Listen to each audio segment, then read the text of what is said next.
turn to the opening statement from Mike Collins, who we welcome from the great state of Georgia. Congressman Collins. Thank you, Mr. Chairman. And I'm sure you folks notice that I probably don't sound like I'm around here, and that's because y'all got an accent. But I do want to thank you, though, Mr. Chairman. I know you tried to make me feel at home by leaving me some sweet tea up here, and I appreciate that. Folks, y'all, I am from Georgia. I represent the 10th District of Georgia, and probably like 99% of y'all out there, for the past 30-plus years, I've not been up here. I've been out there. See, I've never been elected to anything in my life until this past November when I got elected to Congress. My background is in the trucking business. My wife and I, we were fortunate enough I'm second generation in this industry, and we started our own trucking company 30 years ago, and now our third generation runs that thing. And I decided to run for Congress on several different issues: inflation, border security, and having oversight in every committee that we have in Congress, which leads me to why I'm here today. You see, I've had the opportunity to be in hearings, and while I'm not on this subcommittee, it's an honor to be here representing part of the full committee. But I've been in hearings, y'all, on the East Coast, the Midwest, and now out here in the West. And it's the same thing everywhere we go. It's a freaking overreach from a federal government with an administration that is pushing a left-wing socialistic agenda down our throats.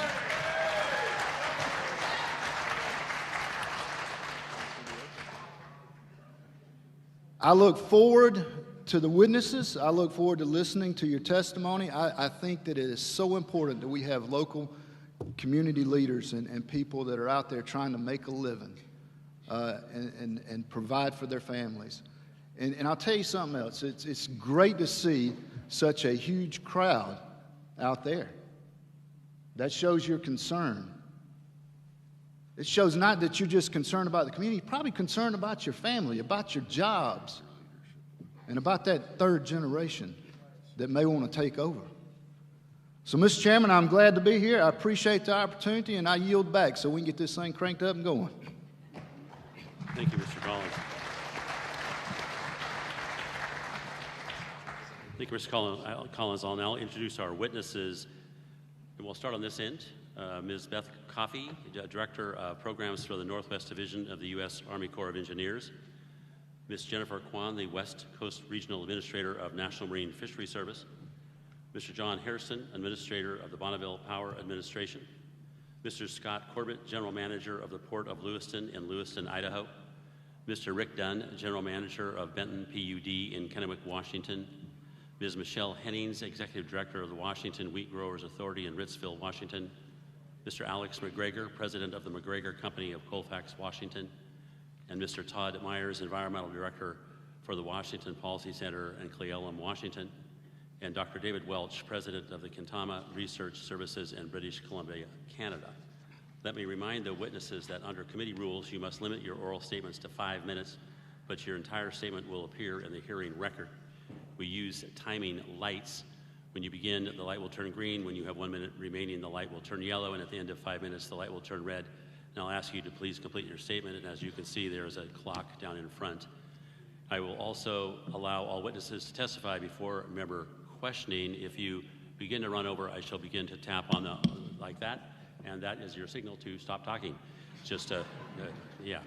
So we will begin by listening to Ms. Coffey for 5 minutes. You're recognized.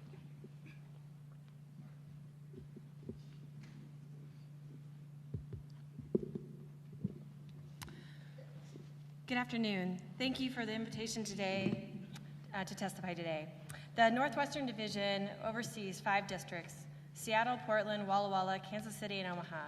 This is a large geographic region that includes the Columbia and Missouri River basins and their tributaries, as well as the coast of Oregon, Washington, and the Puget Sound. Its primary civil works missions are flood, storm damage reduction, commercial navigation, and aquatic ecosystem restoration. The Northwestern Division maintains and operates multiple purpose dams that also provide benefits such as hydropower, water supply storage, and recreation. The dams also have modifications and operational changes to protect and mitigate the impacts of the system's construction and continued operation on fish and wildlife. The Congress authorized the Corps and Bureau of Reclamation to construct, operate, and maintain 14 Columbia River System projects for multiple specified purposes. The Congress authorized Bonneville administration to market, transmit the power generated by coordinated system operations of these projects. Within the Columbia River system, the Corps constructed and operates and maintains 4 dams on the lower Snake River. These are multiple use facilities whose purposes include, but are not limited to, navigation and hydropower production. Fish ladders have been in place at these facilities since the dams were built in the 1960s and early 1970s. Fish passage improvements, both structural and operational changes, have been made at all 4 dams over the last 25 years as the Corps investigates and adopts new technologies to avoid jeopardy to the continued existence of juvenile and adult fish, pursuant to our obligations under Endangered Species Act. Even with significant investment, operations, and engineering to support improved fish passage, the construction and continued operation of the federal Columbia River hydropower system, coupled with other factors, negatively affects native fish abundance and the communities, including tribal nations, that rely on those fisheries for economic, cultural, and ecosystem benefits. With appropriate maintenance, repair, and rehabilitation, and replacement of components as needed, the Corps could continue to operate these 4 dams on the lower Snake River for many years. Deauthorization and removal of dams would require specific authorization and appropriation from Congress.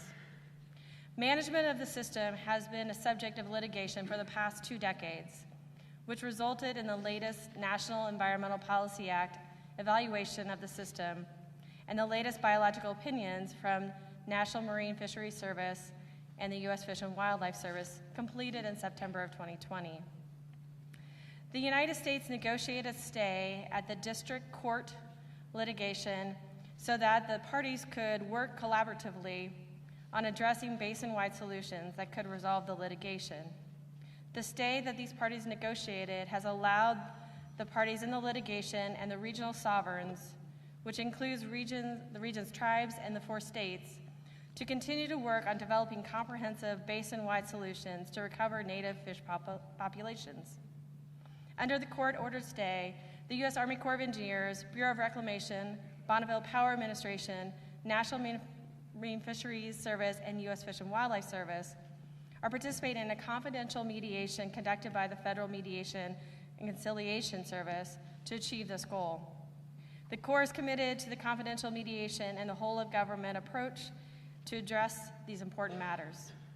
In summary, Congress has authorized the Corps to operate the lower Snake River facilities and many others in the Northwest for multiple purposes. The Columbia Basin is a complex system, and the Corps, working in partnership with other federal agencies, the tribes, states, and stakeholders, will continue to focus on improving innovative solutions to the issues facing the Columbia River Basin, including actions to protect and enhance both communities and ecosystems consistent with the congressionally authorized purposes. Once again, thank you for this invitation to testify before you today. Thank you, Director Coffey. Chair now recognizes Ms. Jennifer Kwan, the West Coast Regional Administrator of the National Marine Fisheries Service. Ms. Kwan, you're recognized for 5 minutes. Thank you, Chairman Bentz, members of the subcommittee. Thank you for the opportunity to testify today before you. My name is Jen Kwan, and I am the Regional Administrator for NOAA Fisheries West Coast Regional Office. I want to also thank Congresswoman McMorris-Rogers and Congressman Newhouse for hosting us in their districts.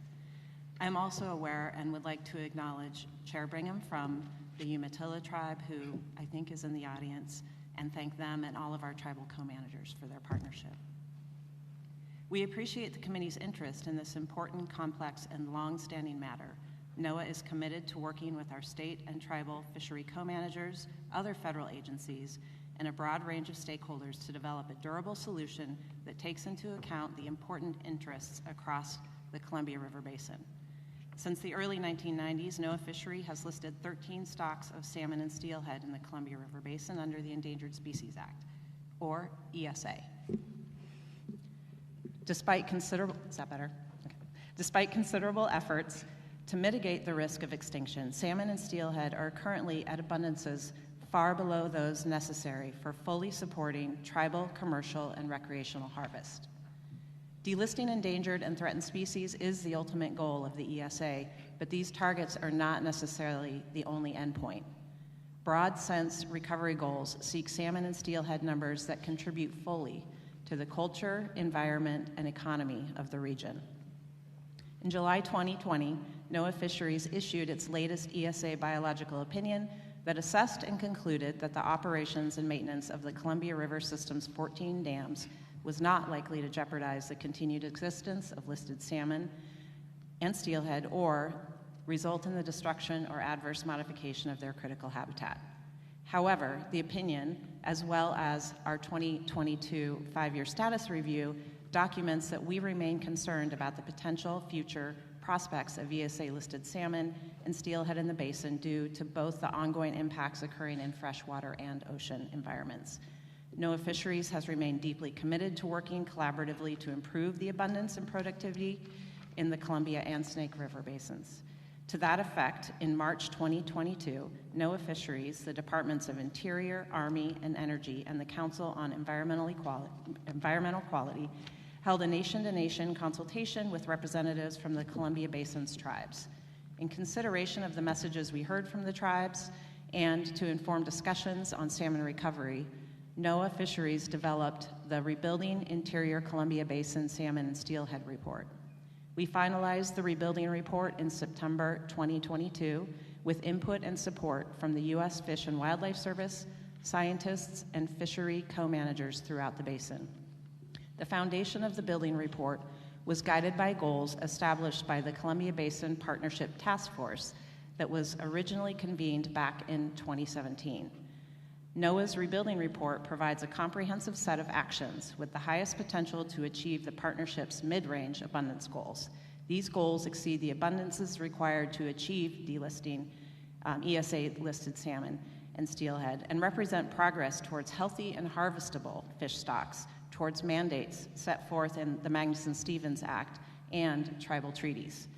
The actions in the rebuilding report include but are not limited to reductions in mortality from main stem dams. They do include breaching lower Snake River dams. They include management of predators, habitat restoration and protection, fish passage and reintroduction into blocked areas, as well as other efforts and management efforts in the ocean. The rebuilding report does not assess the social and economic impacts of implementing any rebuilding measures. It does not suggest funding sources, congressional authorizations needed, or regulatory compliance measures required for implementation.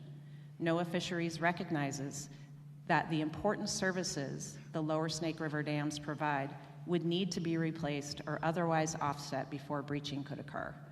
And we defer to other experts and ongoing regional efforts to address these pivotal issues.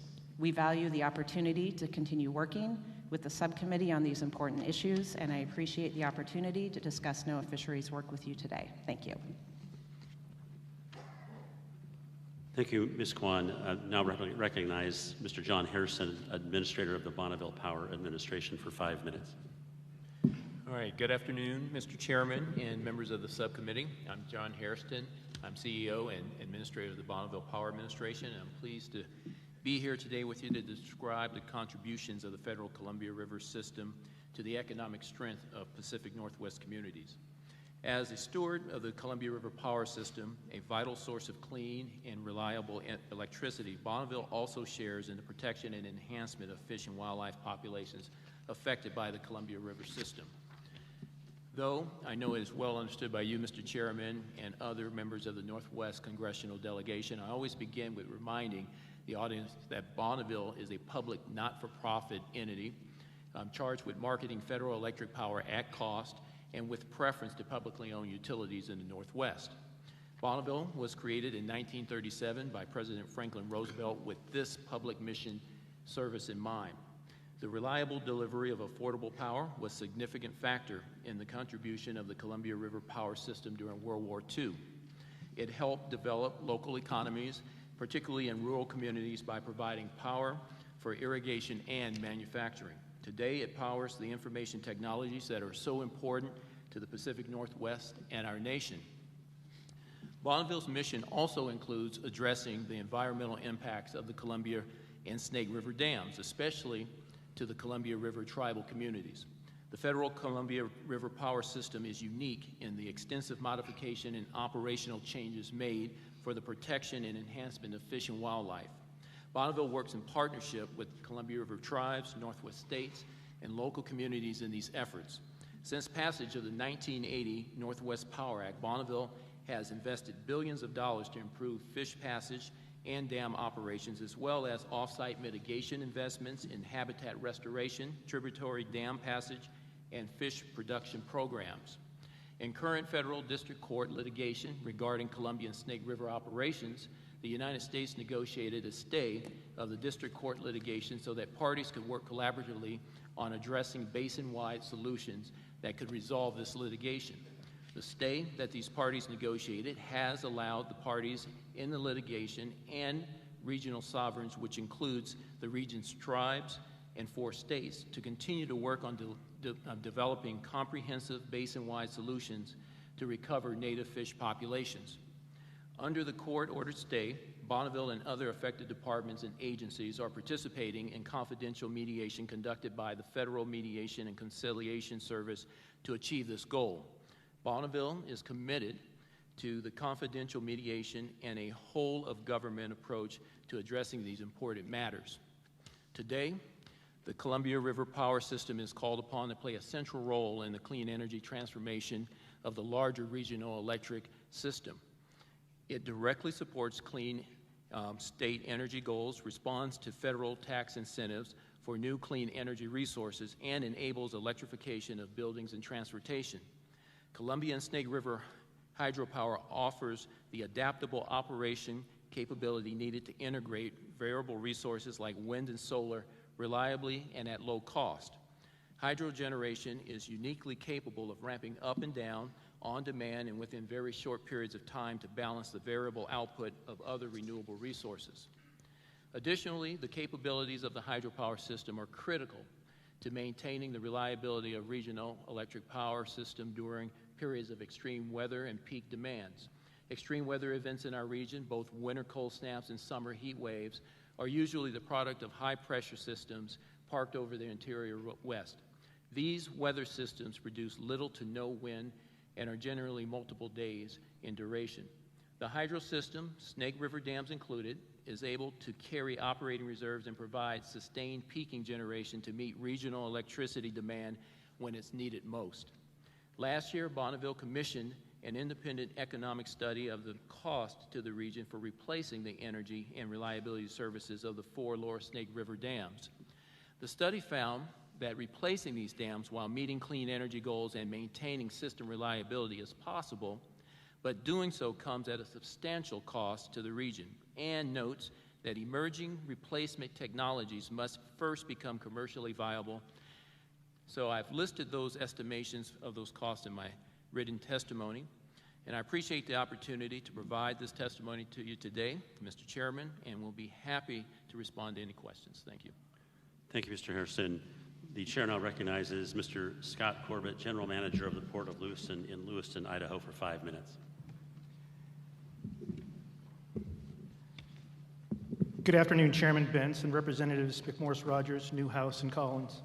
My name is Scott Corbett, and I'm the General Manager of the Port of Lewiston in Lewiston, Idaho. I appreciate the opportunity to testify regarding the significance of the lower Snake River dams to our community. The Port of Lewiston is Idaho's only seaport and is the furthest inland port on the west coast at the inland end of Marine Highway M84, the transportation corridor that runs from Lewiston down the Snake and Columbia Rivers all the way to the Pacific Ocean. The Lewis-Clark Valley is at the confluence of the Clearwater and Snake Rivers, and the culture, economy, and lifestyle of our communities are supported by these rivers, the dams, and the pool that's created by Lower Granite Dam. At the Port of Lewiston, we transport tens of millions of bushels of the finest wheat down the river to feed the world. Barges, which rely on the lower Snake River dams for their ability to navigate, support the third largest grain corridor in the world. Our manufacturing leaders rely on the rivers to bring raw materials from the forests of the West to Lewiston, and our barge ride alongside our wind blades and our turbines. The valley is the furthest inland destination for a growing cruise industry that brings tens of thousands of tourists into the region annually, injecting millions into our local economy. Lewiston has also been labeled the #1 place to live in America for outdoors people. Our folks spend free time on the water, whether it's kayaking around Chief Timothy Island or bass fishing at Hell's Gate State Park. Absent the dams, we get the river we saw during the drawdown experiment of 1992. For those not familiar, in 1992, an experimental drawdown dried out the levees, which began to collapse as the water dropped. The drawdown exposed stinking mud bogs and sediment that had accumulated over decades. If we lose our dams, who will deal with this sediment? Who will pay for the cleanup? Who will support our lost economy and the 65,000 people left high and dry by dam removal? To accurately gauge the impact of dam removal on a place like Lewiston, one needs to look at both business and local government infrastructure. If the dams are breached, critical local infrastructure like water treatment, stormwater, and sewer will require major modification or replacement. These plants were designed to work with the rivers of today. Again, who will pay the tens of millions for these modifications? Businesses like Clearwater Paper, Idaho's only paper mill and one of the largest employers in the region, rely on the current level of the river for water intake and discharge. Boat builders and sellers rely on the slack water to maximize business, not to mention the recreational boaters who rely on marinas and boat launches, and the docks that support our valley's expanding cruise boat and tourism industries. The Lewis-Clark Grain Terminal supports 3,000 farm families who have come to rely on barge transport for their livelihood in the region. Even our electricity provider, Clearwater Power, relies on the hydropower generated by the lower Snake River dams to provide low-cost energy to 11 counties in Washington, Oregon, and Idaho, in an area with 15% poverty rate and per capita income of only $33,000. Interestingly enough, we heard at a river commerce seminar recently, coordinated by the Biden administration's Department of Transportation, that the Maritime Administration is in full support of growing commerce along the Columbia and Snake River system. The economic development possibilities along the Marine Highway M84 represent growth potential that exists for hundreds of thousands of people, many from disadvantaged and underserved populations. In fact, the Port of Lewiston recently received a $10 million appropriation from Governor Little of Idaho to continue growing these opportunities on Marine Highway M84. This funding will increase the access for high, wide, and heavy loads, to support the return of container traffic to Lewiston, and invest in Idaho's first and only cruise boat dock. Investments like these are made precisely because the lower Snake River dams are in place. But without them, our economy and our communities will dry up along with the river.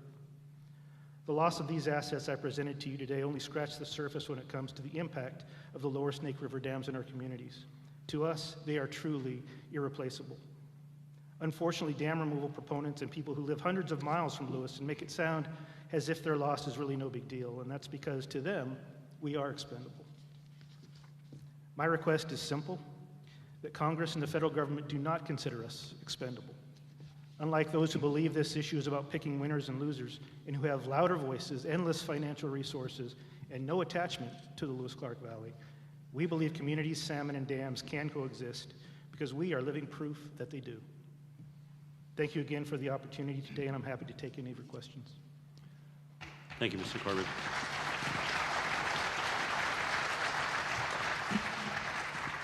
Thank you, Mr. Corbett.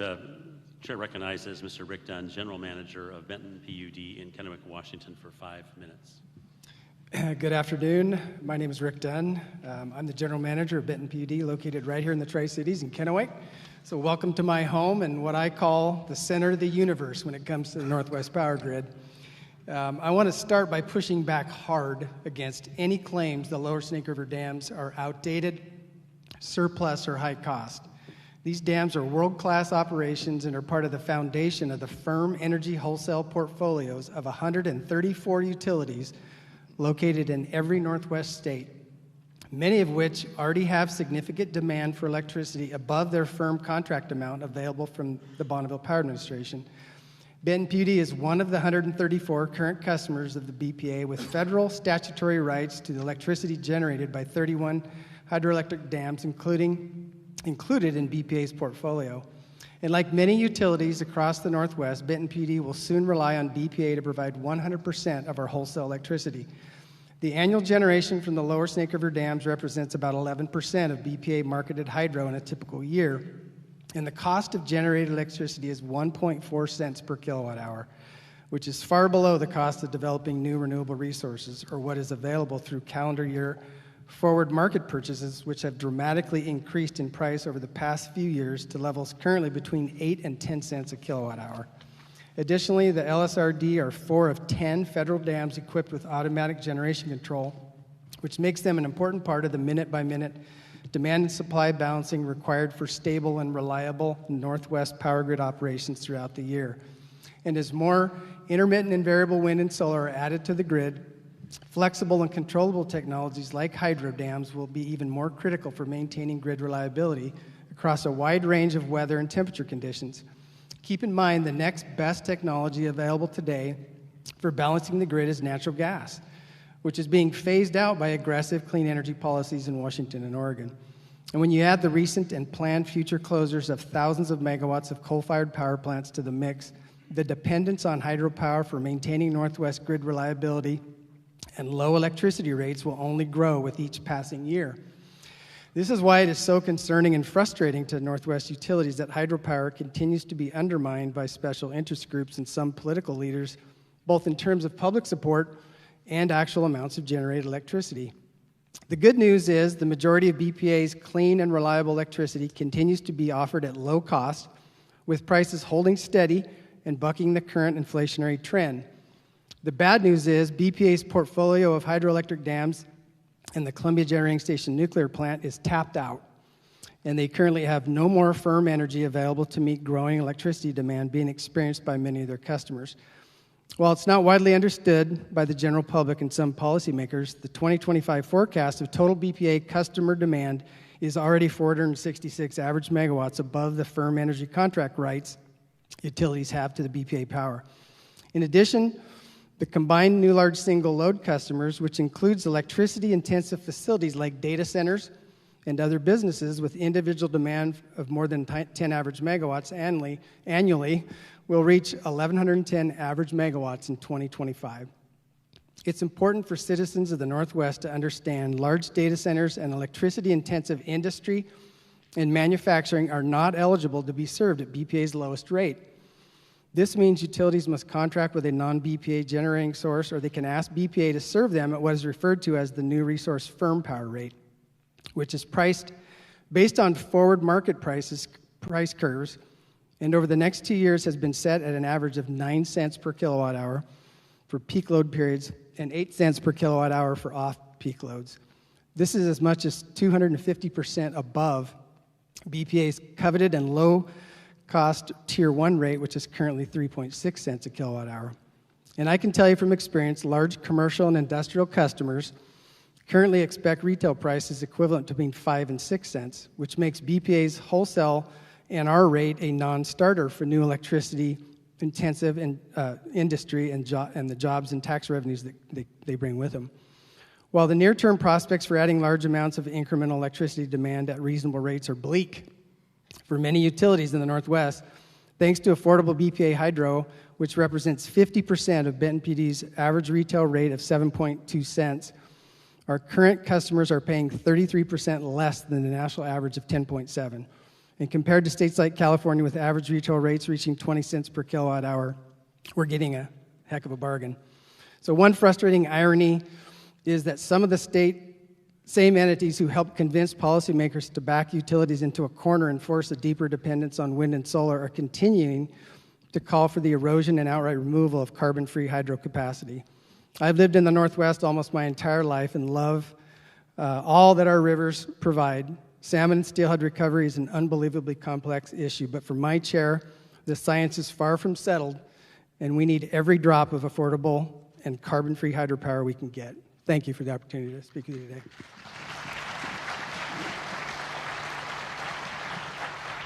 Thank you, Mr. Dunn. Chair now recognizes Ms. Michelle Hennings, Executive Director of the Washington Wheat Growers Authority in Ritzville, Washington, for 5 minutes. Chairman Bentz, thank you for the opportunity to testify today. My name is Michelle Hennings, and I'm the Executive Director of the Washington Association of Wheat Growers. I'm speaking today on behalf of Washington wheat growers and personally as a wheat farmer from Eastern Washington. The Washington Association of Wheat Growers represents over 4,000 producers across the state of Washington who rely on the Columbia Snake River system and the lower Snake River dams in particularly for their livelihood. Washington is the fourth largest agricultural exporter of wheat in the nation and in the top 20 for overall exports of agricultural goods. Washington's agricultural industry and its ability to produce and export products globally are critical to the state's economy. A significant volume of food and agricultural products from other states, including soybeans, wheat, and corn, are exported through Washington state ports each year. Once these pass-through exports are combined with Washington-grown or processed exports, the total value reaches over $23 billion. Farmers, including myself and my family, rely on barge transportation to ship goods to market. Not only is the Snake River system critical for Washington state, but farmers across the country rely on its transportation benefits as well. In fact, more than 60% of all U.S. wheat exports move through the Columbia Snake River system. Specifically, 10% of wheat that is exported from the United States passes through the 4 locks and dams along the lower Snake River. Any disruption to the lower Snake River system could hurt existing relationships with trade partners. Over the last several decades, our industry has built relationships with customers around the world, using our world-class inland waterways infrastructure to safely and efficiently move egg products. Breaching the dams could significantly hurt our ability to consistently provide a cost-competitive, high-value food product compared to our competitors in Canada, Australia, Russia, and elsewhere. Droughts affect the state's agricultural production and have become more frequent in recent years. As a result, irrigation is necessary for the production of most crops, especially east of the Cascades. In fact, the local Natural Resource Conservation Service office estimates over 50,000 acres of land are irrigated from the reservoirs created by the 4 lower Snake River dams. In addition, even in places with high rainfall, such as western Washington, irrigation still serves a critical purpose as the majority of the precipitation occurs in the winter months and summers tend to be drier. While there have been claims that benefits from the dams can be replaced, the bottom line is there is insufficient alternative transportation infrastructure to replace the barge shipment of wheat in the Pacific Northwest region to export markets. In addition to insufficient railroad infrastructure, ongoing operational and service issues continue to restrict existing shipping capacity by rail. It's also important to note barges are 30% more fuel efficient than rail and 78% more efficient than trucks. Additionally, barges are the only mode of transportation out of those 3 to improve fuel efficiency consistently based on a National Waterways Foundation study. While Washington wheat growers strongly oppose breaching the 4 lower Snake River dams, it's important to understand that we strongly support efforts to ensure the long-term health of salmon populations, as there is no definitive science behind dams breaching being a, in quotation, silver bullet solution for salmon recovery. We believe that state and federal efforts would be better focused on building upon efforts proven to positively impact salmon populations. More specifically, we support investments made at the federal and state level, including fish habitat restoration, toxin reduction, predator abatement, and expanding the state-of-the-art fish passages that these dams already have, instead of eliminating them. This is the kind of real work and investment of tax dollars that is needed to help our salmon in our region survive and thrive. For the younger generation, hoping to start or take over a family-owned farm, the benefits provided by the dams, especially the irrigation and transportation benefits, are critical to the economic viability of the business. If the dams were to be breached, the higher transportation costs could drive many family farms out of business. The importance of the Columbia Snake River system for the agricultural industry as a whole, and in particular for wheat growers across Washington, cannot be overstated. I look forward to discussing the importance of the 4 lower Snake River dams with you today, and thank you.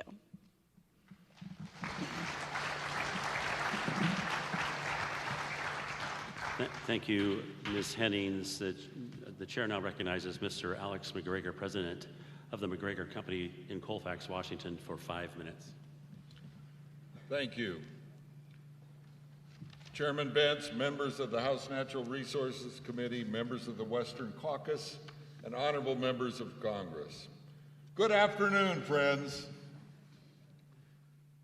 The Inland Pacific Northwest is an agricultural cornucopia. 90% of Washington wheat heads for export annually. The river terminals that line this gateway handle more of it than any other gateway in the United States. Representative Newhouse reminds audiences that if you've had French fries anywhere on the globe, they were likely put in the ground here and processed here. More than $8 billion of grown or processed food is exported from Washington alone. That was in 2022. A marine superhighway, this Columbia Snake River system, authorized by the United States Congress, is a keystone to the efficient transport network upon which so very much depends. Exchange an efficient, low-carbon, timely transport system with some kind of makeshift alternative added to an already overburdened road and rail system, and you've cooked up a recipe for trouble. Shipments must be timely.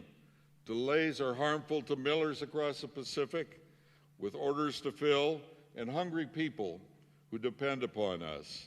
60% of U.S. wheat bound for export goes through our river system. 50% of wheat for international food programs. 100% of U.S. wheat to war-ravaged Yemen. Joe Anderson, a Palouse Country grower and Port of Lewiston commissioner, states that, thanks to the river system, farmers can now load a barge and have it transferred for export in Portland in as little as 2 days.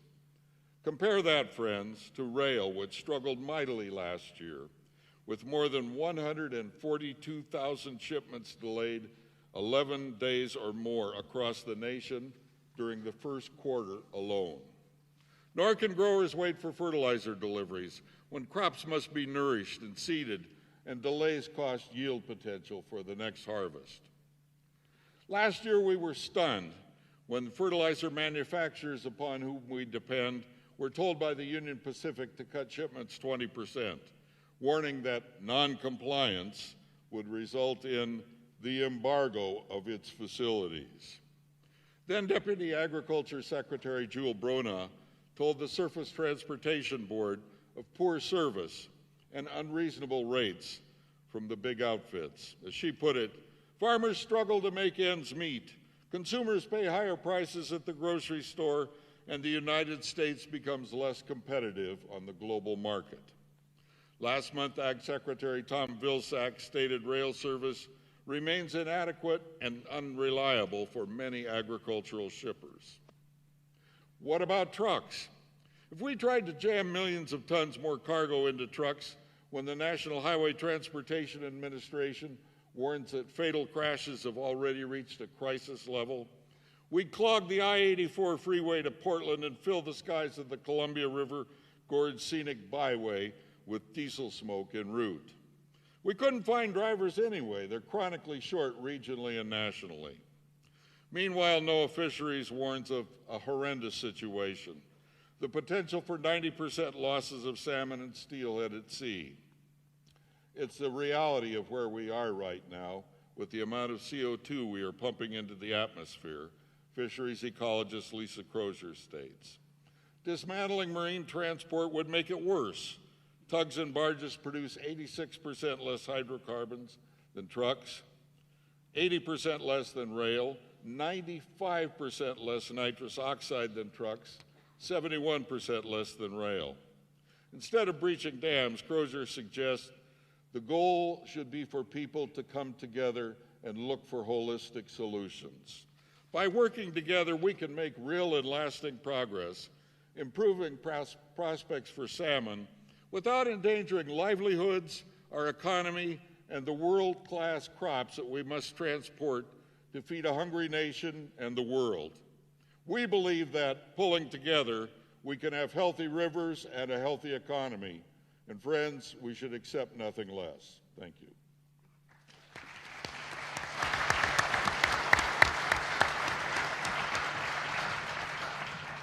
Thank you, Mr. McGregor. Chair recognizes Mr. Todd Myers, Environmental Director for Washington Policy Center in Cle Elum, Washington, for 5 minutes.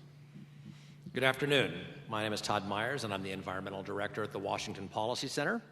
I worked previously at the Washington State Department of Natural Resources when the state implemented the landmark forests and fish rules that created new protections for salmon streams to keep them cool.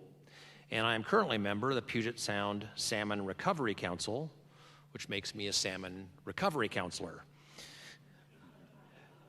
To understand the controversy about the Snake River, it's important to understand the current state of salmon runs. Seattle Times recently noted that the state and tribes have invested millions to raise hatchery fish, restore critical habitat, keep rivers cool, and clean up industrial and agricultural pollution. Yet the efforts haven't been enough to keep the river open to fishing this summer. The story, however, wasn't about the Snake River, but the Snohomish River in western Washington, where there are no dams. The unfortunate reality is that salmon across the Pacific Northwest are struggling. A recent assessment by NOAA Fisheries found that the Chinook populations in the Puget Sound actually declined between 2004 and 2019. The Washington State of Salmon and Watersheds report notes that salmon populations across the state are not improving, including Puget Sound, the Snake River, the Lower Columbia, and elsewhere. Although they are struggling, claims that the Snake River salmon are on the edge of extinction have repeatedly been incorrect. Just 2 years ago, dam opponents wrote in the Spokane Spokesman Review, "Imagine Snake River without any salmon." Dam opponents claimed that starting in 2019, wild Chinook populations would steadily decline and be, quote, functionally extinct by 2025. The dam opponents have been wrong. For all Chinook, 2022 was the third year in a row of increases and the fifth highest returns since 2000. Despite the predictions that they would decline, wild Chinook returns more than doubled last year. In spite of this real-world data, hyperbole and the slow pace of recovery has created frustration for salmon advocates, including me. The frustration is becoming counterproductive, however, leading some to grasp at silver bullet solutions rather than focus on a region-wide, science-based approach that is the most likely path to increasing salmon populations. Spending $35 billion or more to destroy the 4 lower Snake River dams would be counterproductive, not just for the climate, energy reliability, and the economy, but for salmon, by misallocating resources that could do so much good across the region and distracting from many more immediate and critical challenges faced by salmon. Lack of quality habitat, high water temperatures, predation by seals and sea lions, ocean conditions and pollution all make increasing salmon populations difficult. Dams play a role in that list of impacts on salmon, but the snake's impact is limited. Between 96 and 98% of young salmon traveling downstream when they are most vulnerable successfully pass each dam. Spending tens of billions for such a small theoretical increase in survival is a dubious investment.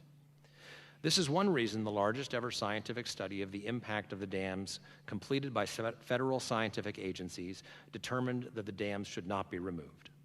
Some who want to destroy the Snake River dams point to the removal of 2 dams on the Elwha River in Washington state. The dams have been gone for a decade, but the Chinook run in 2022 was actually below the 10-year average, and about 95% of Elwha Chinook are still hatchery fish. Dam removal simply isn't a silver bullet. Some have expressed concern about the impact the dams have on river temperatures. Salmon are cold water fish, and warm temperatures is an area of concern. But the salmon stock most in jeopardy, the spring and summer Chinook, typically travel downstream and then return when river temperatures are below the 68-degree threshold considered to be the danger zone for salmon. By way of contrast, the fall Chinook, which are approaching recovery goals, are exposed to the higher temperatures. Despite that, some dam opponents cite an EPA model from 2003 to claim river temperatures are being significantly increased by the dams. To test the validity of that model, I looked at real-world data between 2007 and 2019. The data show that the maximum temperature increase between the dams is well below the model's projections. During both the spring and fall Chinook runs, the temperature increase was relatively small. Finally, the temperature difference between the dams has actually declined over the past 15 years as the Corps of Engineers has successfully found ways to keep the river cool. Rather than offering money on politically targeted projects, the state and federal governments should increase funding for science-based salmon recovery. With a long-term commitment, we can bring salmon back on the Snake and across the Pacific Northwest. Thank you.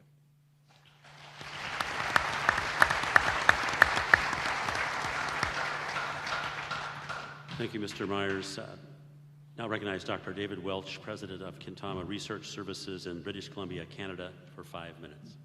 Thank you, Chairman Bentz, members of the committee. I appreciate the invitation to testify.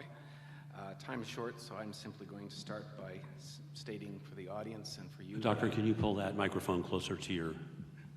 Time is short, so I'm going to just simply note that I've been working on salmon-related issues for 38 years over my career. And during my professional life, I've received many awards. I mention that now because I'm going to say some fairly strong contrarian statements to the argument that the science around Snake River Dam influences on salmon is settled. I think it's far from that. And I want to illustrate that with 2 points. My written testimony is much more extensive. The first is that I want to quote from a colleague of mine who I disagree with professionally, but does wonderful research for the other side of the argument, Dr. Steve Haysecker of the U.S. Fish and Wildlife Service. Dr. Haysecker has shown that survival through the 8 dams from Lower Granite Dam down to Bonneville Dam is about 53%. By the time the adults come back, it's 1%. So advocates for taking out the dams say, well, half the problem is in the power system because half the fish have died. I have a very different view, which can be simply stated. 1 out of 2 fish dies from all causes in the power system. 1 out of 50 of those fish, or 2%, survives to come back from the ocean. So in fact, the impacts beyond the dams is far greater than in the dams, which is why I think it's been so difficult for people manipulating things in fresh water to try to improve salmon returns. I'd like to see salmon returns improved as well, but it's a very difficult thing when you're working on one piece of the puzzle that's a small component of the overall effect. So just to make that point again, the ocean is about 25 times more powerful in determining the salmon returns than is the whole power system, the 8 dams, the fish predators, the bird predators, and the diseases. My second point is that although those in favor of dam breach do not explicitly state that dam breach actually has a very small effect on overall salmon survival, they argue that delayed mortality in the ocean due to the passage through the dams is a big effect. Now, that was recently published in a paper with 12 authors called the Storch et al. Paper, and they cited their own work, which includes many illustrious salmon scientists that argue for delayed mortality. Unfortunately, the problem with that paper is that they didn't cite any of the work that we had done, where we explicitly tested whether there was a difference in survival between Yakima and Snake River salmon going down the river, down through the lower river, and up the coast to the northern tip of Vancouver Island. We found the survival was the same. Now, there's a whole backstory to that, which I can't get into now, but none of that was discussed. It was simply presented to the scientific audience in a scientific review as fait accompli that it was simply due to dam passage, even though the publications are out there that don't agree with that. That's not science. It's unfortunate that it's happened.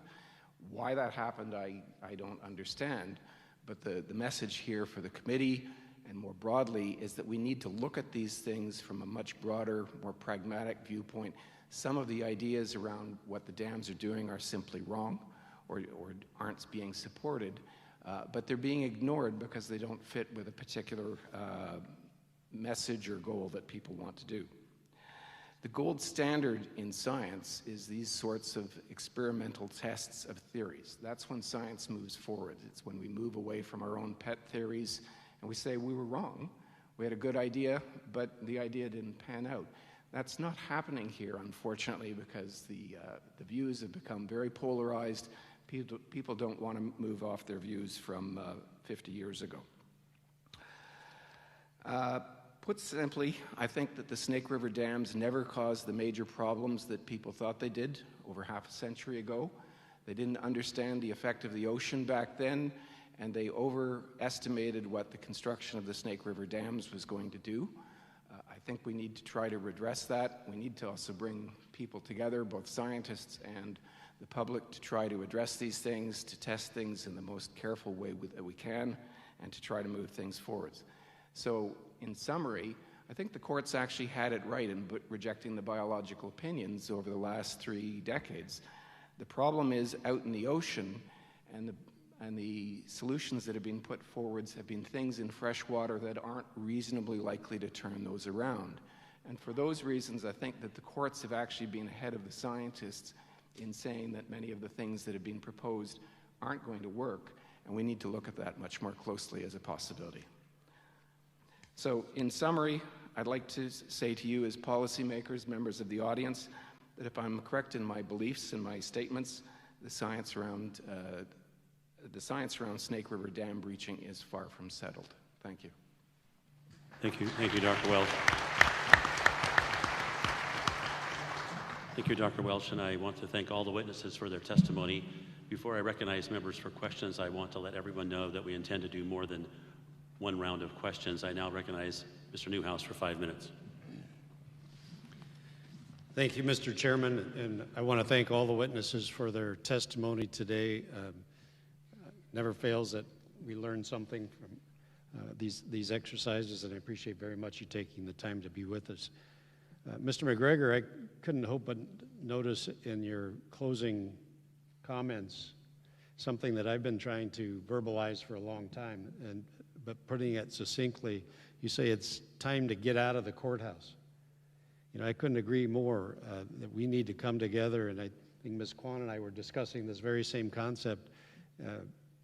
If we look just a little bit north, the Yakima River Basin Enhancement Project I think, truly exemplifies bringing diverse interests and opinions together around one table and working together to come up with solutions. And it seems to me that this is way beyond time that we do that here in the Columbia and Snake River Basin. So thank you for those words.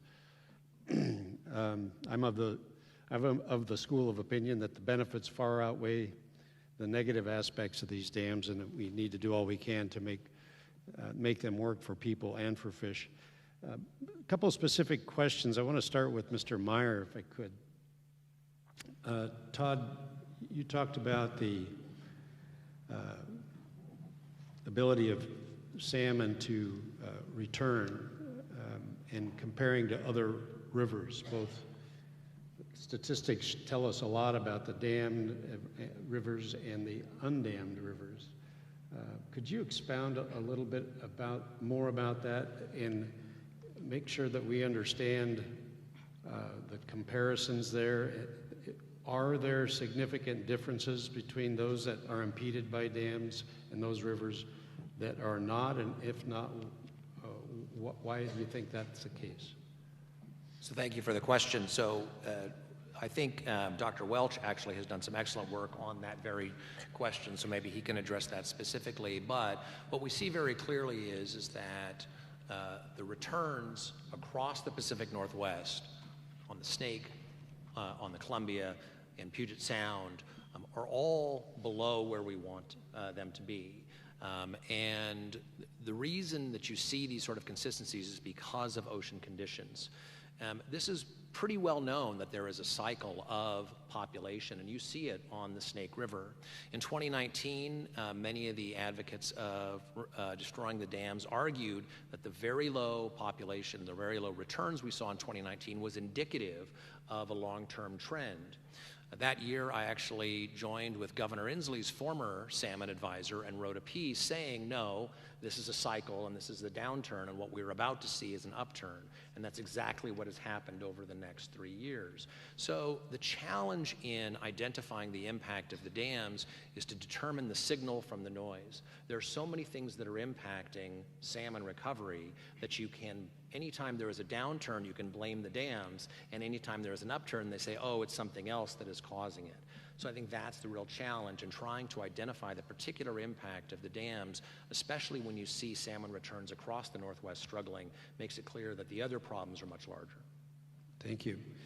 Mr. Dunn, in your testimony, you talk about the issue of total dissolved gases, and that the fact just a few short years ago, fish biologists were concerned that a level of 115% would be detrimental to salmon. And while it's not widely reported, it says that increasing spill to 125%, where I think that's where we are now much of the time. Can you tell me if we are seeing a benefit to the salmon by those increased flows, or are we seeing a detriment like we used to think we would at 115%? Thank you for the question. I think it helps to go back and also recognize that the increase in spill from the 115% level to 125 was a negotiated deal. And utility offtakers like Bentz PUD negotiated a reduction in our contractual rights to electricity. So spill, meaning diverting water over the spillway versus putting it through the turbine generators, has an impact. And after this, negotiated settlement, we lost 4% of our firm contracted rights. So don't forget that. So obviously, as a utility manager, when I come into the game, I'm asking questions and saying, okay, again, kind of restating what you're asking. Spilling to a total dissolved gas level of 115% was for years the limit. And that was based on biologists and others recognizing that when you gasify the water, it's harmful to salmon and other aquatic species. So in an attempt to, I think what I'd say, it's being portrayed as kind of a last-ditch effort to get more smolt out to the ocean. We've agreed to this increase from 115 to 120, now to 125. And so now to more direct answer to your question, I think the science is not settled on it yet. I question whether we have adequate in-stream instrumentation to even monitor it adequately. You have to assess the physical state of the smolt as they're going down the river for gas bubble trauma, and so that requires the ability to get in the river. And the other thing is counting smolt. If they're going over the spillway, it's difficult to impossible to know how many are actually being diverted. And so it's making it difficult to know. And I think the short answer is no, we don't know if it's beneficial. In fact, it could be hurting them, and salmon need 2 to 3 years to get back. Yeah. Excuse me, if you could wind up, that would be good. Yeah. Thank you, Mr. Chairman. I apologize. We went over time, and I yield back the balance of my time. Thank you. I now recognize Mrs. McMorris-Rogers for 5 minutes. Thank you, Mr. Chairman. Thank you again for bringing the field hearing to Eastern Washington and to all who have testified. I really appreciate you all being here. I wanted to start with Regional Administrator Kwan, and again, thank you for being here, and congratulations on assuming this role. I wanted to focus on an issue that really is having an outsized impact on Pacific science, but something that we don't fully understand, and that's the impact of the ocean conditions on salmon returns. At the end of last year, Northwest Fisheries Science Center published on NOAA's website an article titled, "Ocean's Influence on Salmon Plays Out in Varied Returns to Different Rivers and Regions." And in the article, NOAA said steelhead returns to the Snake River in 2021 were among the lowest on record. And steelhead to some tributaries of the Fraser River in Canada fell close to extinction levels. However, Bristol Bay in Alaska, the greatest return of sockeye salmon on record. This year, we've already seen wild steelhead make huge gains from last year on the Snake River. Are there specific ocean indicators that NOAA's tracking that consistently correlate with high or low returns for Columbia Basin salmon? Thank you for the question, Congresswoman. We are tracking a number of indicators in the ocean and have for many decades relative to conditions. I would say that the ocean conditions are a great concern to us, in particular concern to the commercial, recreational, and tribal economies that rely on those fisheries. We also know that when we listed salmon, we looked at indicators in the ocean, in freshwater, and we looked at the things that we could control and manage to improve them. That's harvest, hatchery, habitat, and hydropower. And those 4 H's still play into our management. Those are still really the dials we have to turn to improve salmon and get them back to healthy and harvestable levels. So we are monitoring ocean conditions, and both ocean and freshwater conditions are having impacts on their survival. Okay, so in British Columbia, the Fraser River has no dams, correct?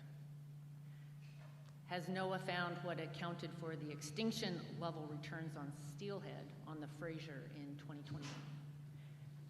I don't think we know exactly what accounted for that. Okay. Dr. Welch, keeping on the topic of salmon returns on rivers that don't have dams, would you, one of the points that we hear over and over from the dam removal advocates is the smolt to adult return ratios on the Lower Snake River that is specific to setting salmon on a path to extinction. So would you speak to your research up and down the West Coast on the rivers that are dammed and don't have dams, and just what your research has shown? Yeah, certainly. So I am concerned that salmon are on an extinction level trajectory. The problem is it's not just in the Columbia River.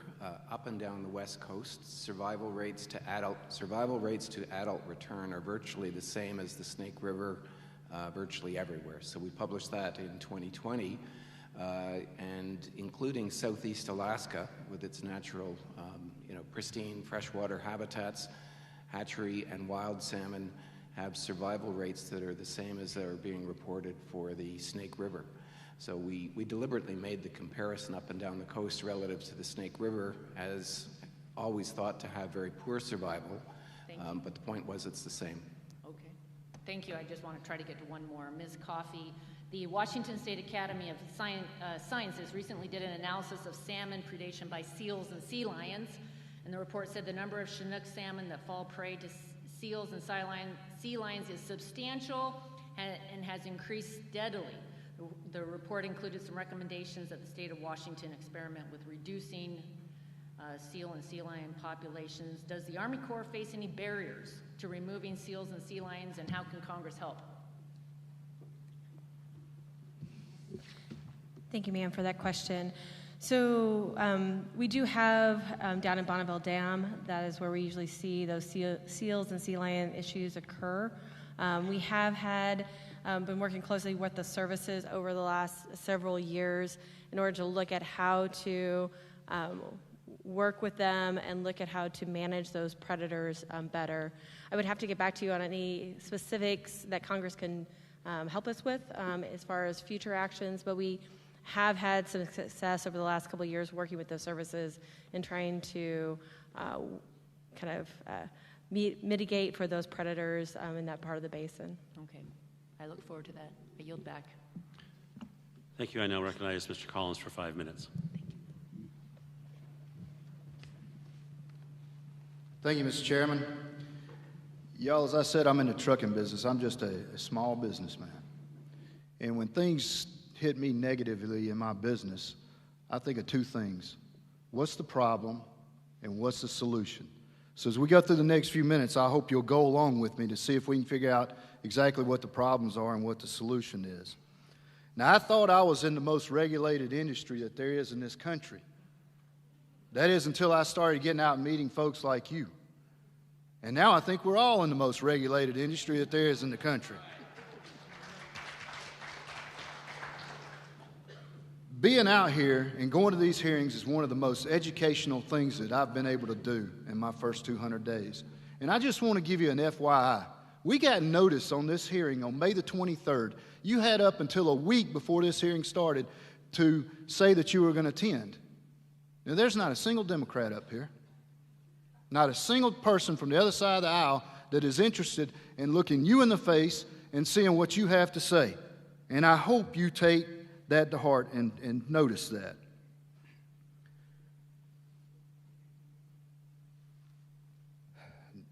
This is what I've seen so far, and I'm going to try to hurry through this.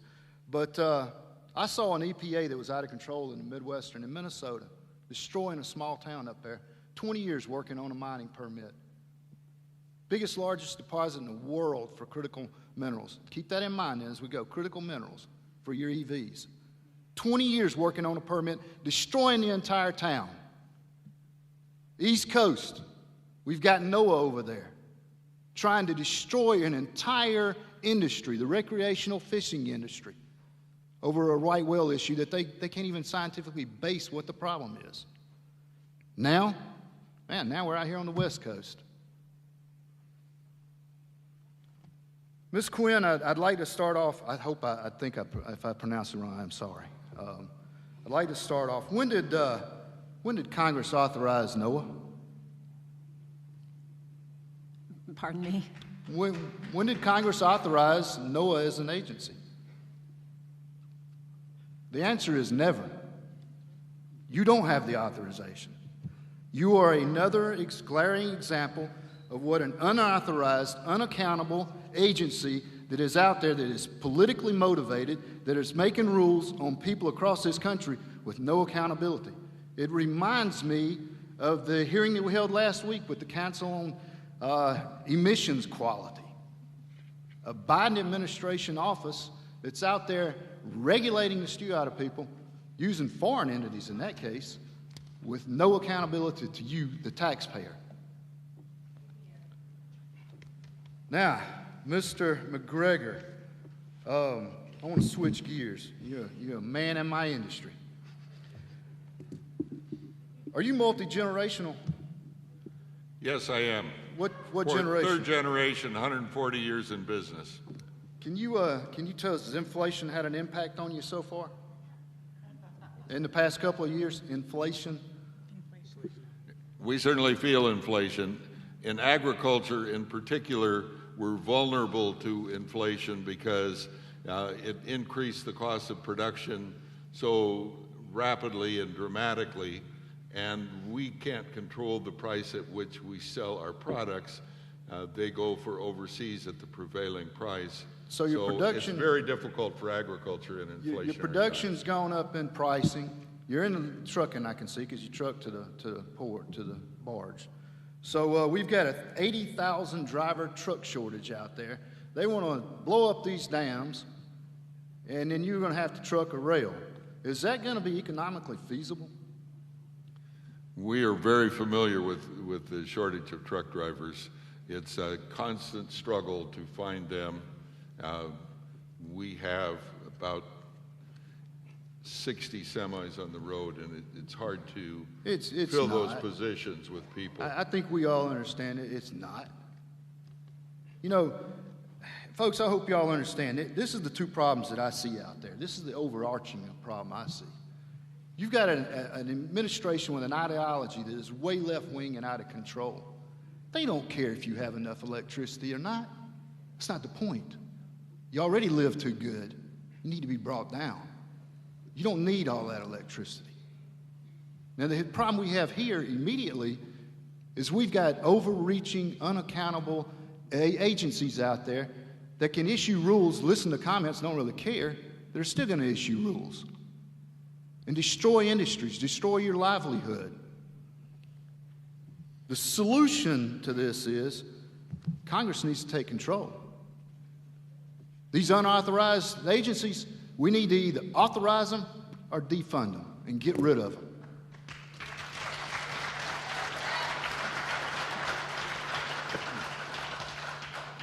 The other part of this immediate solution, We need to rein these other agencies in through this REINS Act. We've got good legislation out there to do that, Mr. Chairman. And with that, I know I'm over, and I yield back. Thank you, Mr. Collins.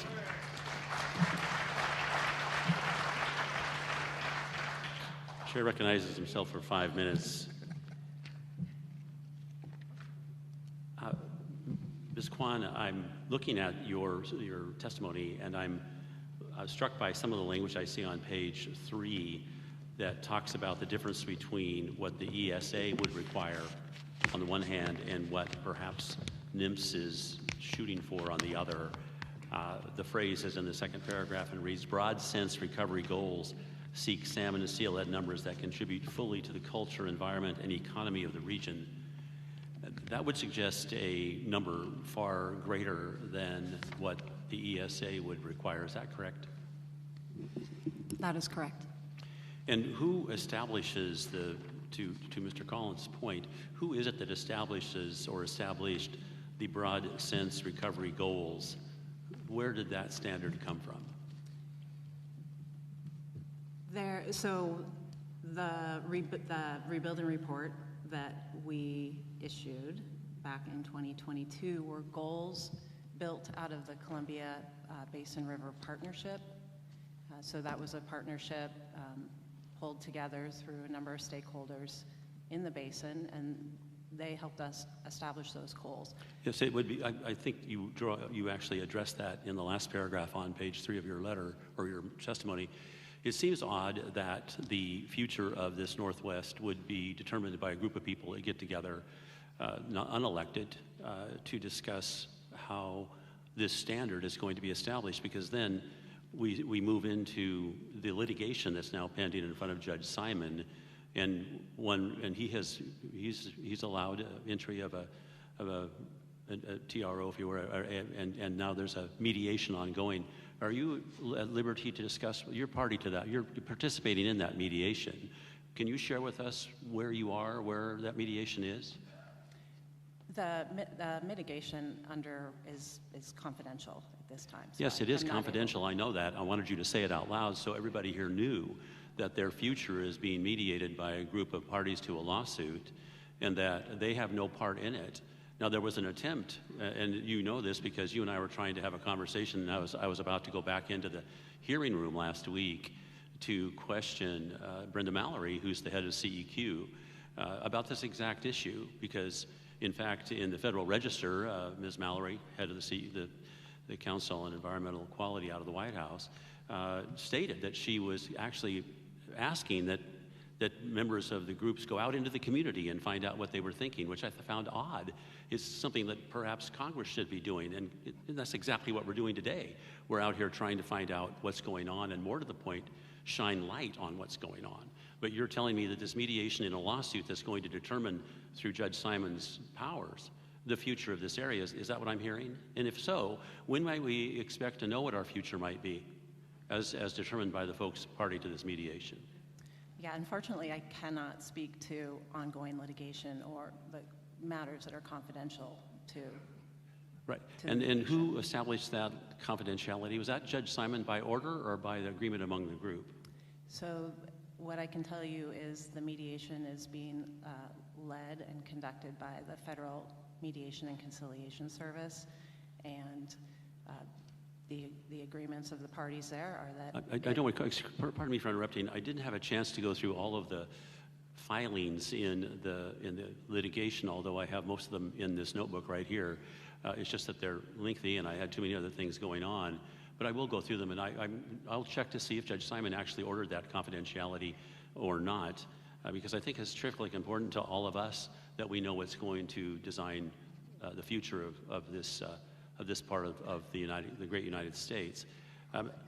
I'm particularly challenged by seeing how agencies are acting in a way that would moot the oversight of Congress. And to that end, I just want to mention how when I asked Brenda Mallory whether Congress would have anything to say about the removal of the dams, she assured me that if they were removed and breached, of course Congress would have to become involved. But that's not what is really going on in your mediation, is it? You don't have to answer.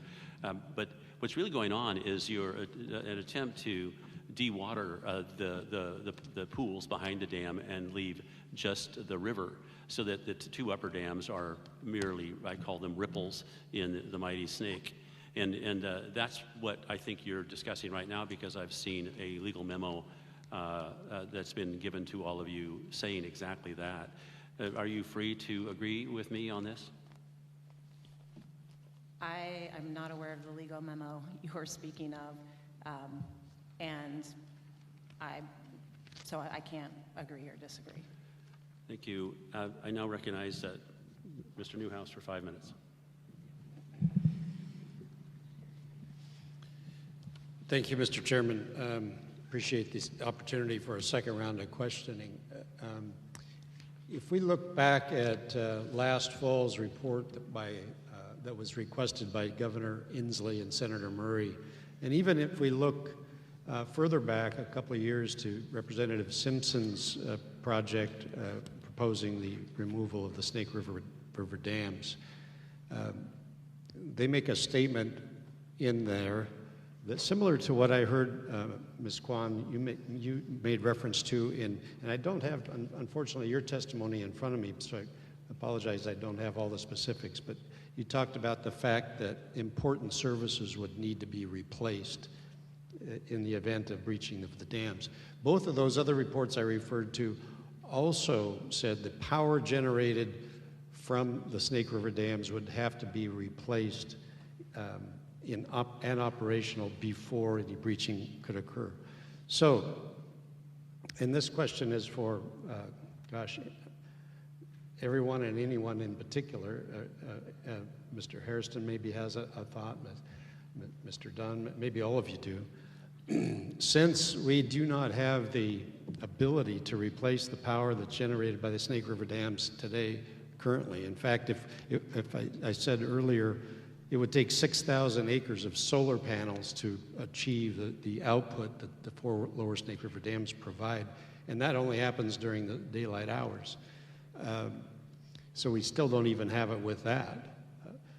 Shouldn't this discussion, this argument, almost it's really just an exercise in futility at this point, since we do not have the ability to replace that power. So. Any response, Mr. Hairston? Perhaps we could start with you. Yes, thanks for the question, Congressman Newhouse. And so I would say that we have put together a study. We initiated a study to look at replacement of the lower Snake dams. And yes, we're at a point in time where we are having those discussions about what it would take, and the Murray Inslee report did identify, like you said, the need to have replacement resources in place. As I said in my testimony, the study indicated that it would cost anywhere between $11.2 and $19.2 billion in present value to replace what's given, what we have today. It also looked at replacing anywhere between 2,300 to 4,300 megawatts in resources. So what you were saying in terms of the solar panels is on the right track. It would take an enormous amount of resources according to the study. And then also the annual costs could run anywhere between $415 million to $860 million per annual by 2045, according to the study that we commissioned. And then the last thing I would share with you is that it also indicated an increased cost to public power customers anywhere between $100 to $230 per household per year by 2045. So yes, we have looked at, or we commissioned the study, Bonneville did, to look at replacement. There are varying opinions on it, but the bottom line is that we did see significant costs in doing that. Thank you. Mr. Dunn, do you have any reaction? I'll make it quick. I want to get you in trouble.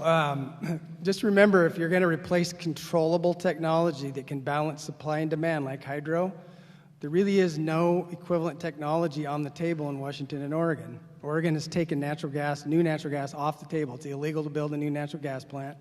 Washington, while it's not illegal, has made it so it's it's cost prohibitive. Nobody's in their right mind is going to build a new natural gas plant in Washington. So, to answer your question, what you do to replace hydro with wind and solar and batteries is you play a probability game.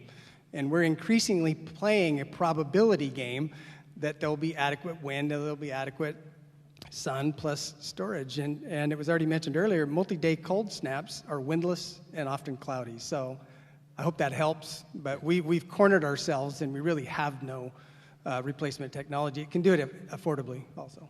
Thank you very much. That absolutely helps, and I appreciate you explaining that in terms that make this conversation almost academic, and the fact that we should be spending our time on how can we continue to allow dams and salmon to coexist instead of eliminating one of the most important sources of energy that we've ever seen.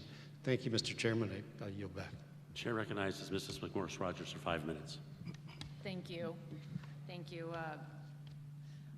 And just as a follow-up, Mr. Hairston, would you speak to, would you explain, I appreciate the study that BPA did, would you explain how 4 dams in Washington State are able to help keep the lights on in California?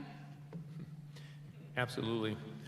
So, the value of the Lower Snake dams also, first of all, it starts within region, but also it is extra-regionally. As I said in my testimony, when we do experience heat waves of cold snaps and there's high power demand, those Lower Snake dams, along with the rest of the hydro fleet, are able to respond instantaneously. So when there's a need on the system, we're able to ramp those up. Anywhere on average we can get 1,000 megawatts from them, but that could actually be pushed as high as 2,000 megawatts of capacity if necessary. We're also capable of carrying reserves with those projects. So if you look at the system as a giant machine, which I battery, tend to do. Look at the whole system as a giant battery. Yeah. We've got it interconnected with transmission, and we're able to send those megawatts when, under demand down south when necessary to avoid blackouts. And really, at the end of the day, it's about reliability and resiliency for us. Sometimes I like to refer to the dams as the largest natural battery out there. Is BPA participating in the confidential mediation that's underway? Yes, we are. So, who's leading it?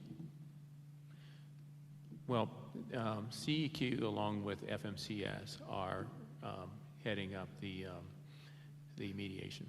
Do you have any idea when Congress, the elected representatives of the people, may get an update about this confidential mediation that includes potential breaching of the dams? I would have to refer you to CEQ for that question. Okay, thank you. Mr. Dunn, appreciated your testimony today and really highlighting Washington State. Now, we're on this 100% clean energy goal, right? Washington State's already been, I think, are we not the greenest, cleanest electricity in the country? Near the top. Hydro, 15% renewable portfolio standard. That's getting up pretty high. And you mentioned that our electricity rates are 33% less than the national average. I am noting right now that our gas prices are the highest in the country. Where do you see this headed as far as affordability, reliability in our region? I don't want us to be in the same position as families and businesses in California who were told to stop using energy last summer, and any insights that you have as to the impact of potential further decrease of the capacity of the 4 Lower Snake River dams. Yeah, people need to understand the hydropower system is really unmatched. There's really nowhere else in the U.S. that even comes close. And so our costs are so low, it's hard to really even compare to the rest of the country. But I mentioned Snake River dams are 1.4 cents a kilowatt hour. Remember, our retail rates on average are 7.2. So Bonneville's delivered costs are 3.6. So that kind of puts it in the ballpark. So as we talk about replacing hydro with wind and solar and batteries, people need to remember that because wind and solar are not effective capacity resources, meaning you cannot control them to align their production with demand for electricity, you have to overbuild them. And again, you're playing a probability game, and so you got to cover lots of acreage with these kinds of resources. And so when you overbuild, the capital costs of those resources that are portrayed as kind of low cost, well, in a vacuum, they might be low cost, but in a system where you have to deliver both energy and capacity, you overbuild, and so there's billions of overinvestment that are necessary. And so, to answer your question, rates are going to go up. What's really standing in the gap right now in terms of reliability and rates is the hydropower system. That's why I said we cannot afford to lose even a drop of hydro because it's just in a class by itself. Natural gas could help, but it's off the table. So. Thank you. I want to get to Mr. McGregor just for a little bit of my remaining time. You speak so eloquently about the farmer, the American farmer, Eastern Washington. What do you see what do you see the impact of these decisions on energy security and food security? I see the impact of this issue having a bigger importance than the Pacific Northwest. In particular, I look at all the commodities that are moved from the northern tier of states, the Corn Belt, to take advantage of that wonderful marine superhighway that we have. Best estimate, recent estimate is $14 billion of goods shipped down that system from outside what we produce here in the Pacific Northwest. So that is really vital. I also think of how vital that system is for us on timeliness, which I had mentioned. Everything in agriculture is so keyed on that. You cannot have delays that go on and on and on. It's just crucial for agriculture. You move fast. And with rail, you can have cars scattered all over the United States and now even Canada and Mexico. A friend of mine, a longtime railroader, says there's railroad time and then there's real time. And railroad is important, but it's really vital to have the shipment by barge when you're up against it. Here's an example. We bring upriver to nourish and supplement about liquid nutrients for about 1.5 million acres. And where we can, we use rail in the off-season where there's time. But when you're up against it, you don't have that time. Last fall, we needed 4.5 million gallons of liquid fertilizer on short notice. Rail couldn't come through, trucking, our own truck fleet couldn't possibly keep up with it, nor could anyone else's. Tugs and barges were where we turned and they came through for us. It really is a crucial cornerstone so we move ahead. And I think so much can be gained by pulling together. That's what we strive for in agriculture, is find ways that we can care for our salmon and find ways we can work together to keep our economy robust too, which is absolutely fundamentally critical. Thank you. Thank you, Mr. Chairman. I yield back. Thank you. Chair recognizes Mr. Collins for 5 minutes.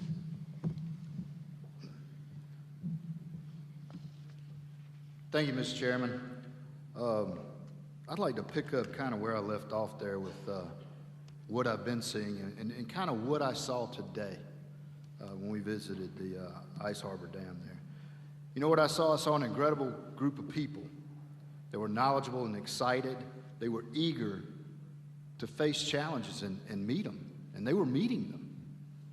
You know, you take a look at two things. They were producing electricity out there and at a lower cost now, being more efficient, changing out turbines as technology changes, environmentally sound. I mean, a 98% success rate with the salmon crossing through there.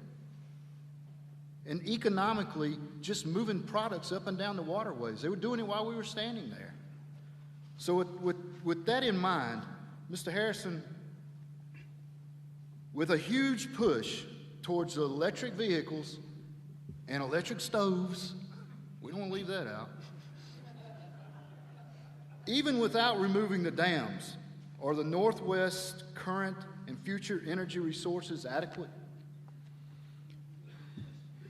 We're going to need to build more resources. We also need to build more transmission. We're going through our renewal of our 20-year power contracts, and as Mr. Dunn was saying, our customers would like to see more. They'd like to get more energy from us at a lower cost. So, we're looking at what resources will be necessary for future to meet electrification, as well as investments in transmission. And I also want to mention energy efficiency. That's a key component. We've saved over 7,000 megawatts since the induction of the Power Act, and we're going to continue to forge ahead there. But by and large, given whether it's our own forecast or what we're seeing come out in the industry, there's going to be a requirement to build more resources as well as more transmission. So what about our current needs, like now for the next 5 years? Do we have energy resources to meet that? I would say in the next 5 years, things are getting tight. However, we've seen a kind of movement in the Northwest where utilities have gotten together under the Western Resource Adequacy Program, where utilities have come together for the first time in a transparent fashion to look at reliability and to make sure that we're working together to meet any of the reliability needs as we move forward. So that, as well as building new resources based on the incentives that are out there. And then we're also looking at how we can integrate resources a lot quicker through queue reform and other things on the transmission side of the business. So in the next 3 to 5 years, I believe we're going to be able to manage it pretty solidly based on what we've been doing together. Factoring any blackouts in that time frame? Beg your pardon? Brownouts. Any brownouts factored in? Well, we are keeping the probability of that down by virtue of having the Lower Snake River dams and other hydro facilities and plants in place. That probability is around 6.6%, and I think I want to say a 15-year time span. So long as we have our resources working, and like I said, working together with other entities in the region, we should be in very good shape in terms of resiliency and reliability. All right, thank you. Ms. Hennings, can you estimate the value of the Northwest wheat, grain, and irrigated agriculture to our nation's food security? Well, nearly 500,000 acres are irrigated in Benton, Franklin, and Walla Walla counties from the Snake, Columbia, and Aquifer. So a dam breach wouldn't just remove direct irrigation from the Snake, but it would result in a groundwater drop of 100 feet, requiring new, deeper wells for these using the aquifer. So I get the question of, can we do without the irrigation on the Snake? And absolutely not. We are here to feed the world, and we cannot reduce the amount of production that we are producing. All right. Thank you, Mr. Chairman. I yield back. Thank you, Mr. Collins. Ms. Kwan, actually, let me go to Ms. Coffey first. I'm looking at your testimony, and I note on page 1, next to the last paragraph, with appropriate maintenance, repair, rehabilitation, and replacement of components as needed, the Corps could continue to operate these 4 dams on the Lower Snake River for many years. Deauthorization and removal of the dams would require specific authorization and appropriations from Congress. Is your agency party to this secret mediation that's going on? Sir, the Corps of Engineers is part of the mediation process. Is the answer yes? Yes. And are you also sworn to secrecy, so we can't share with us what our future is? We are still under the confidential agreement. And who was it that swore you guys to secrecy again? Was it the judge? Who said you couldn't talk about what you're doing in the mediation? It's just part of the agreement we have as part of the litigation stay that is approved by the judge. It's been said that your statement here, deauthorization and removal, would require congressional oversight. It's been said that if the district court upholds agency discretion to engage in the functional equivalent of dam breaching, extreme drawdowns that substantially reduce, if not eliminate, electricity production from the Snake River dams, and destroy navigation by existing barges during large, if not all, portions of the year, congressional oversight and approval would not be necessary. Do you agree? Sir, I think the question you're asking is whether or not any type of operational changes would need congressional approval. Those specifically would be at the discretion of the agency to look at. We do look at all the factors related to being able to do our mission. No. Your answer is no. If it's operational, you're saying no, congressional authorization is not necessary. So why did you put this paragraph in about deauthorization and removal?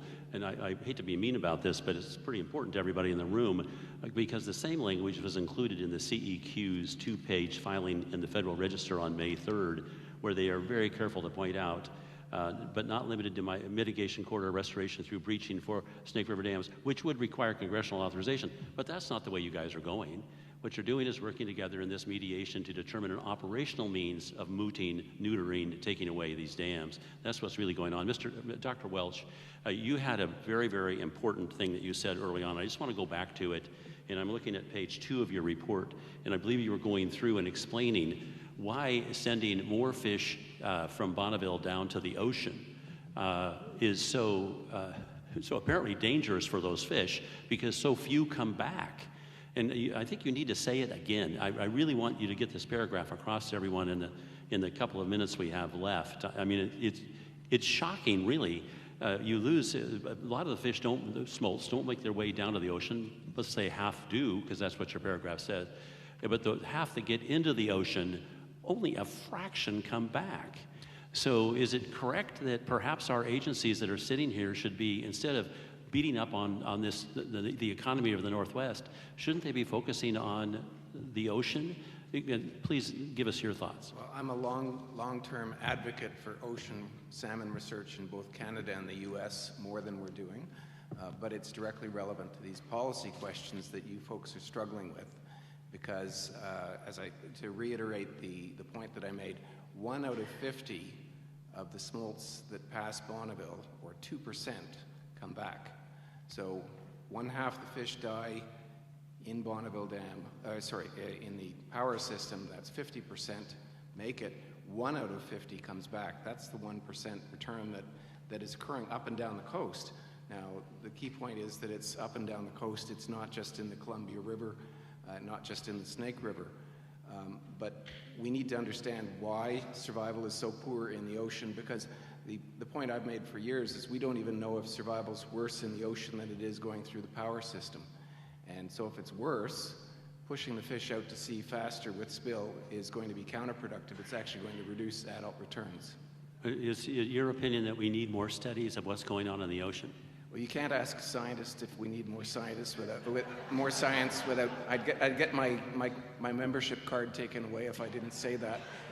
But I think we need more focused studies that are not just promising to study things, but really focused on things that will address the policy questions that you folks are struggling with from your end. Right. Well, we're out of time, and this is amazing how fast these 2 hours have gone by. But I want to thank all of you for your valuable testimony and the members for their questions. The members of the committee may have some additional questions for the witnesses, and we will ask you to respond to these in writing. Under Rule 3 of this committee, members of the committee must submit questions to the subcommittee clerk by 5:00 p.m. Eastern on Thursday, June 29th. The hearing record will be held open for 10 business days for these responses. If there's no further business, without objection, the subcommittee stands adjourned.